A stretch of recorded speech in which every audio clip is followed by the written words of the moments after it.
Good morning sa inyong lahat, subscriber, viewers. Kamusta kayo? Sarap ba ang inyong tulog? Ay, mukhang masarap ng matulog ngayon dahil malamig na. Tuloy na talaga ang ating kapaskuhan. Kalabindalwa sa buwan ng Disyembre 2023 na po ngayon, at malapit nang maubos ang December.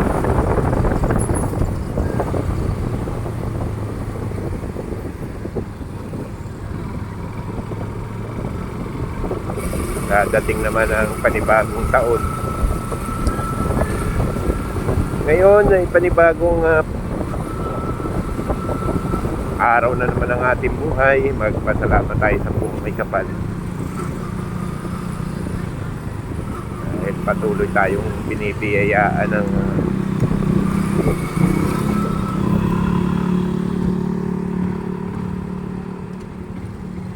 lakas ng katawan. Binibigyan niya tayo ulit ng panibagong hamon. Haharapin natin. Mabuhay kayong lahat.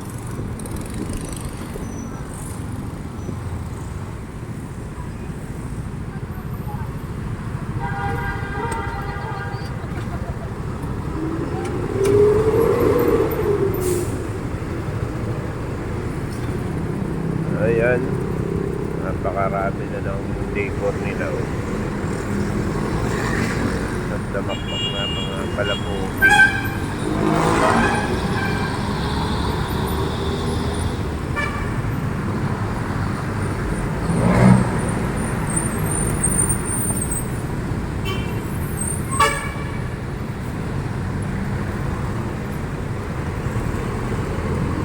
Ayun, may naipatan tayo. Bahala sila dyan, wala silang helmet. Hindi naman tayo enforcer para sitahin sila, kaya ayos lang. Nakapula pa.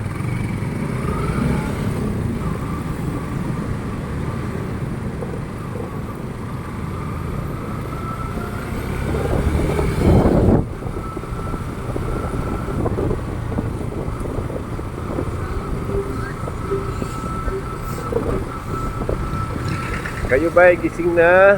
Mga papasok ng eskwela, papasok ng trabaho. Abay, bangon na. At tanghali na tayo. Mag-aalas 6 na.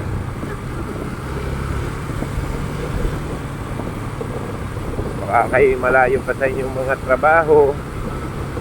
Kailangan nyo pang magbiyahe. Abay, bangon na ng maaga at nang hindi kayo abuti ng traffic sa daan.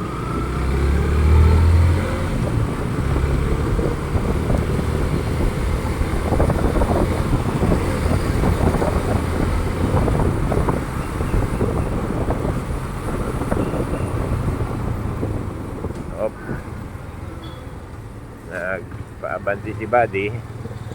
Shout out sa iyo, Buddy.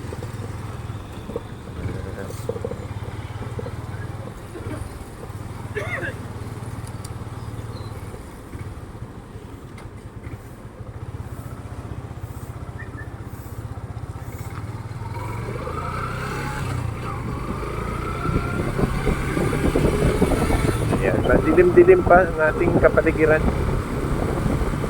Unti-unti naman nagliliwanag ang ating kalangitan. Uy, ayaw ni kuyang tumabi. Naglalakad sa gitna. Akala mo nasa gitna ng gubat. Abay kuya, tumabi ka. Mahirap yung ginagawa mo, baka masagi ka.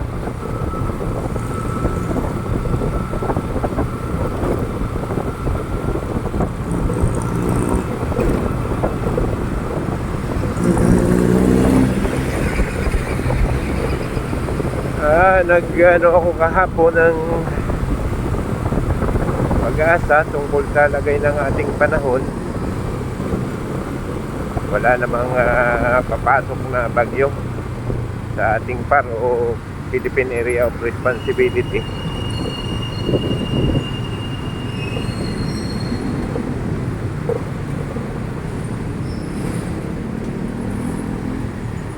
Kaya maganda ang darating nating Pasko.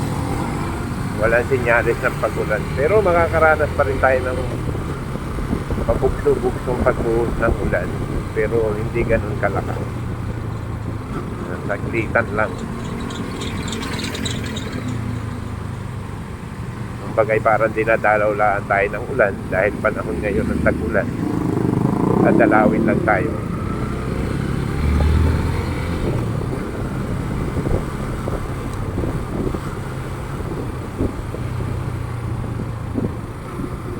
Pero magdala pa rin kayo ng panangga naman sa init dahil minsan mainit. Tapos biglang aambon, baka kayo'y magkasakit. Init ang bone, masama sa katawan. Magdala pa rin kayo ng panangga sa ulan init. Mas maganda na yung alerto kayo aalis ng bahay.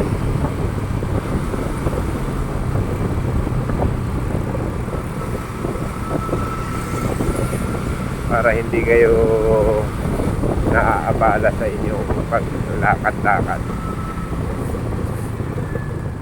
May mga lugar kasing walang masilungan, iba na yung may dala kayo na payo. Ganun pa man sa mga nakabike dyan, abay mo naman kayo basta-basta didiretso pag naka-red light. Irespeto nyo rin yung red light. Na yung bike kanina, basta na lang dadali ng mga ganong sistema. Kung siya'y masabitan, maninisi pa. Ako, ang ikakatuwiran i-bike lang, yan ang hirap. Dati naka-encounter ako niyang mga ganyan, hindi ko may lamang kung saan lugar. Yung mga bike na tumatawid ng mga naka-red light na ganyan, kinukuha nila, kinukumpiska nila. Ewan ko kung anong sistema ng ganun, kung ibinabalik nila o pinapatubos nila. Kasi delikado rin talaga yan. Lalo na sa mga matuturing sasakyan. Yung yung kabila ay naka-red ka na may biglang mong sisingit ay bisikleta ka, hindi ka naman makakatuli ng husto. Diba, sa'yo walang alalahaning mahuhuli at hindi naman talaga pinupukot ng mga enforcer ang ganyan bisikleta. Abay, delikado yan. May nakita ko niyan sa sa FB. May camera rin yung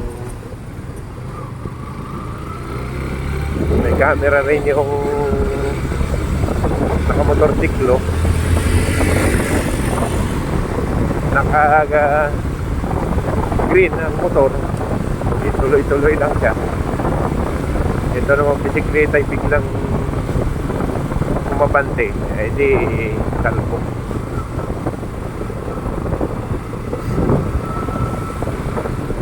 Maraming ba sa gilid? Siguro may biyahe na naman yung mga estudyante dito. May field trip, mga papasko nila. Siyempre magulang na may tuwa-tuwa sa mga ganyan. Minsan kasama pa sila, hindi makakapag layas-layas din. Ingat-ingat mga driver na may pasahero. Kahit walang pasahero, basta driver, ingat tayo.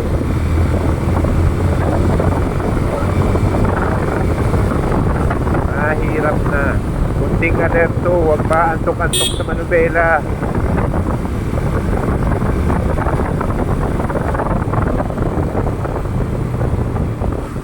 Tao lang tayong dinadatnan ng antok, kaya pag inantok tayo, abay pahinga muna tayo.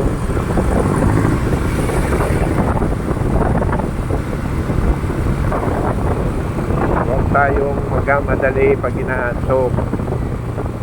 Baka tayo madisgrasya sa daan, mahirap na.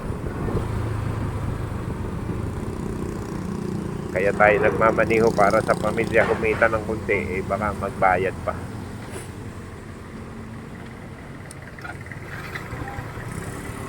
Ayun, yung isang kamuti, yan. Kaya nadadamay lahat.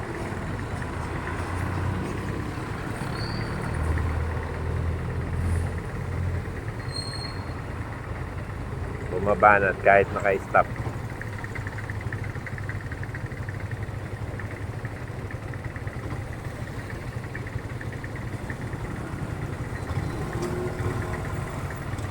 Yan yung kasabihan na naglalaro ang mga daga pag wala ang pusa.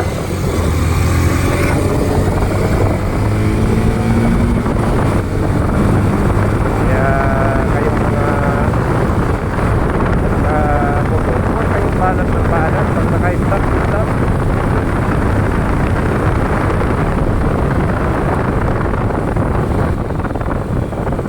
Hindi yung titira kayo ng titira. Kaya tayo nasasabihan kamuti, hindi tayo makapaghintay. Muli mga master, good morning sa inyo. At ako'y magpapaalam muna ulit dahil ako'y nandito na sa compound ng aking trabaho. So mag-ingat po tayo, mag-ingat. Magluto na ng almusal, kung papasok gumayak na at mag-ingat. Salamat mga master, mabuhay.